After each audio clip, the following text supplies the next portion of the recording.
33세의 배우 하영을 둘러싼 논란이 단순한 가족사 논쟁을 넘어 역사적 책임 문제로 번지고 있습니다. 특히 역사 강사 백이성이 공개적으로 강한 비판을 내놓으면서 논란이 다시 커지고 있는데요. 저는 이번 논쟁에서 가장 중요한 부분은 친일파라는 표현 자체보다 과거의 행적을 어디까지 확인하고 어떻게 평가해야 하느냐에 있다고 봅니다.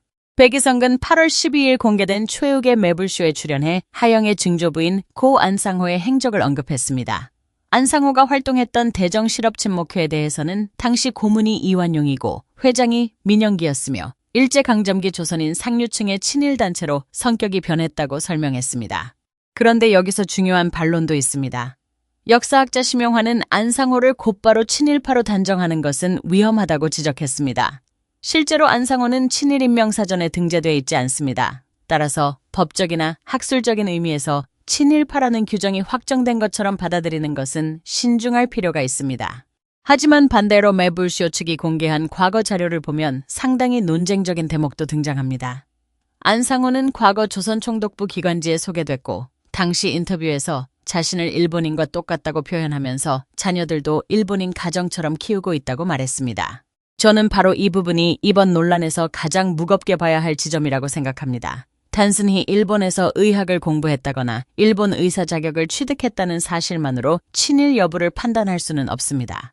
하지만 당시 본인이 어떤 말을 했고 어떤 사회적 활동을 했는지까지 함께 살펴봐야 역사적 평가가 가능하기 때문입니다.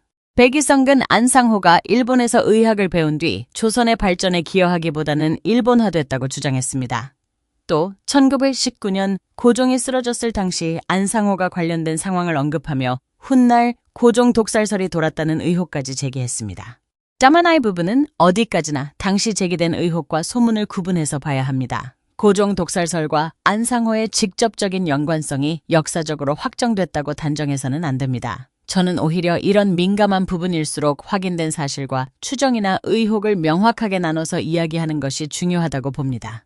뒤도 하나 백이성이 강조한 것은 이완용과의 관계입니다. 안상호는 1909년 이재명 의사의 공격으로 부상을 입은 이완용을 치료한 의사 가운데 한 명으로 알려져 있습니다.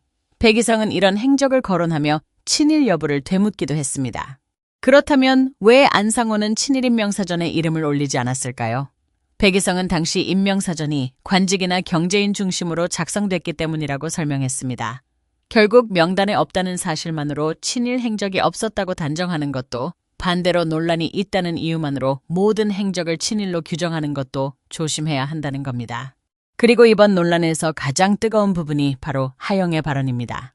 하영은 과거 방송에서 자신의 증조부가 4대째 이어진 의사 집안이라는 취지로 가족사를 소개했습니다. 이후 증조부의 과거 행적이 알려지면서 이 발언까지 다시 논란이 된 겁니다. 백이성은 하영기 33세인 만큼 자신의 발언에 책임을 져야 한다고 강하게 비판했습니다. 어린 시절 가족에게 들은 이야기만 믿었을 수 있다는 주장에 대해서도 성인이 된 이후 공개적으로 가족사를 이야기했다면 어느 정도 확인할 책임이 있다는 취지로 말했습니다. 저는 여기에서는 백이성의 주장에도 한 가지 선을 그을 필요가 있다고 봅니다. 가족에게 전해 들은 이야기를 믿었다는 이유만으로 후손에게 조상의 모든 행적에 대한 책임을 묻는 것은 지나칠 수 있습니다.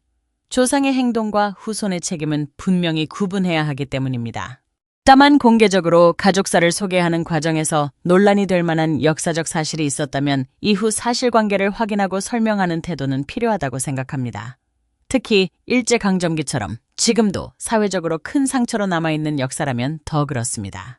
결국 이번 논란은 하영 개인을 공격하는 문제로만 볼 것이 아니라 우리가 과거의 인물을 어떻게 평가할 것인지에 대한 문제로 보는 것이 맞다고 생각합니다. 안상호가 의사로서 어떤 업적을 남겼는지와 일제강점기 어떤 활동과 발언을 했는지는 각각 따져봐야 합니다. 어느 한쪽만 강조해서도 안 됩니다.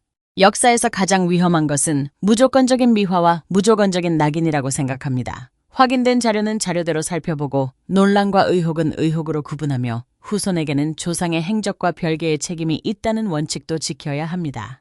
이배온 논란이 단순 한 연예인 가족사 폭로로 끝날지 아니면 한 인물의 공과 과를 제대로 따져보는 역사 논쟁으로 이어질지 지켜볼 필요가 있겠습니다.